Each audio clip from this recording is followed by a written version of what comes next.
Hello guys, Nixie.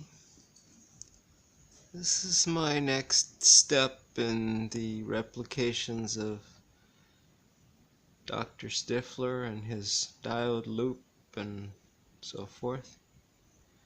I have rigged up my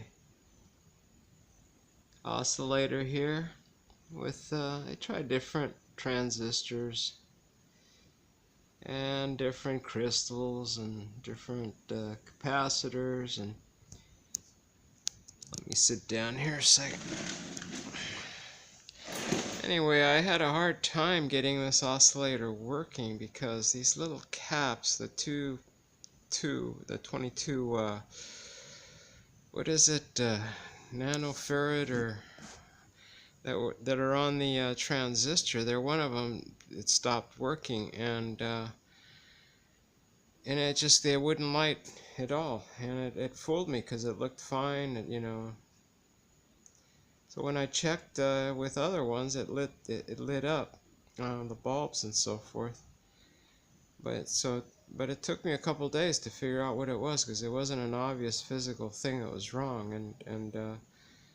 Anyway, I changed it, and it's lighting fine now.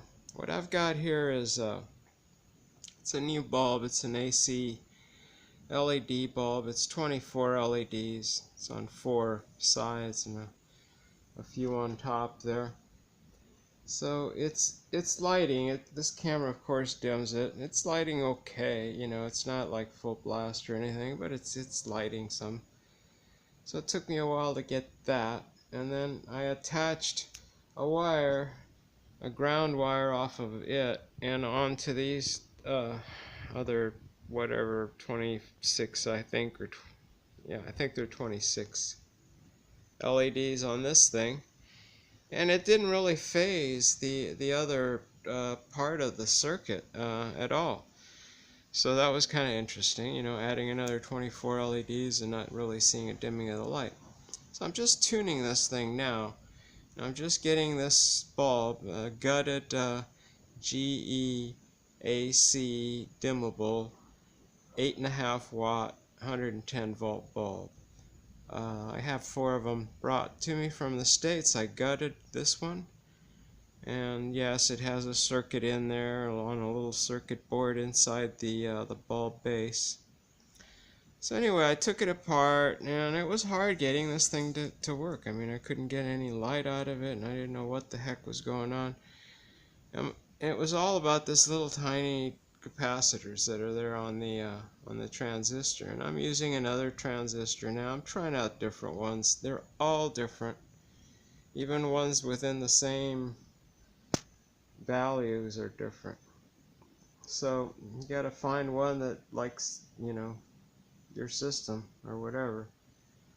But anyway, I got this light going, and I'm just tuning now. I've got the pencil inside of my L3. Got a couple more L3s over there waiting to do something. And so far, I've gotten this far. It wasn't easy. It wasn't an easy path. I had a lot of obstacles to work on. And even, you see this white wire across here? It's just touching one of the diodes. It wasn't until I put that wire on there that these bulbs really lit up. I mean, to some degree, that, you know, it's getting to be a usable degree now, even though it's hard for you to tell, but when I come back to it, you can see that it's bright. Anyway, got this thing going with the AC bulb, you know, there's 24 of these LEDs on that GE bulb. I couldn't get the Cree yet, and it, you know, might be better, might not be, I don't know, you know, you'd have to test the different ones to see what's what. But I've got the circuit working with 8 diodes on the 8 diode loop, 8 diodes in and to the bulb and 8 diodes out of the bulb, so it's a 16 diode thing. It's one circuit, one diode loop. I'm gonna be putting in the other diode loop as soon as I get all these diodes together. It's not an easy task, guys. It's like yanking teeth pulling these little diodes out of the circuit boards and scraping them all and soldering them all together, and they're all kind of rusty and they don't take to the solder well, and oh, that's a pain in the butt. I wouldn't recommend it. So that's what I had to do anyway. So, but I got it working, and it's a 12 kilo, what is it? Kilohertz crystal. Yeah, there's other ones that work, like an 8 kilohertz works, and the 13.5 works, but not as good as the 12. And then I've got this high-tech pencil here. This thing is so sensitive. If I just get my hand in anywhere close in here, it changes things. So I can come in here and like you can see that, well, you can't really see, okay, maybe you can see there, that I can tune this bulb, you know, with this. But anything within, you know, like a foot of this whole area is susceptible. I've raised you know, the coils on styrofoam, and the board is also on styrofoam, and I have some styrofoam under the LED bulb. And that's what you got to do. At least that's what I have to do. I mean, I can light this other bulb just from the capacitive discharge in my house here. You know, there's like 12 LEDs, and I can light them partially with just the stray AC. So you got to watch that, you know, and not let that fool you and stuff. But anyway, this is what I've come up with. There's 24 and 26 LEDs all lit up to some degree, and this light is just gorgeous. I love it. It's that it's called a soft white, but I think it's 2700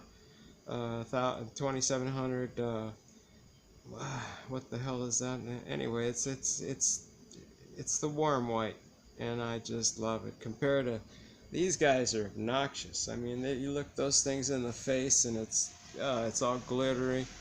This is gorgeous. It's beautiful, beautiful. And I also like the filament ones, and I'm going to be working on that when I get some more. I seem to have kind of messed up the ones that I had. So anyway, I just thought I'd let you know what I've been working on, and I haven't given up on this, and I'm not waiting for the doc to plant a couple rods in the ground. Just continuing on and getting to know this, and then hopefully later maybe I can collaborate with Lid Motor a little bit and get his opinion on the feedback circuit for this circuit. You know, because right now I'm taking these bulbs off of the just the, you know, wire off of the connection from that bulb, and they're just hanging there. But I think you could do the same thing and put it back into the input, no problem. It's just, you know, you gotta rectify it and filter it, all the stuff you gotta do, and get it in there, and hopefully, you know, get these things to fire up on their own. So that's my goal, and this is as far as I've gotten. Hope you guys liked the little video, and thanks for watching.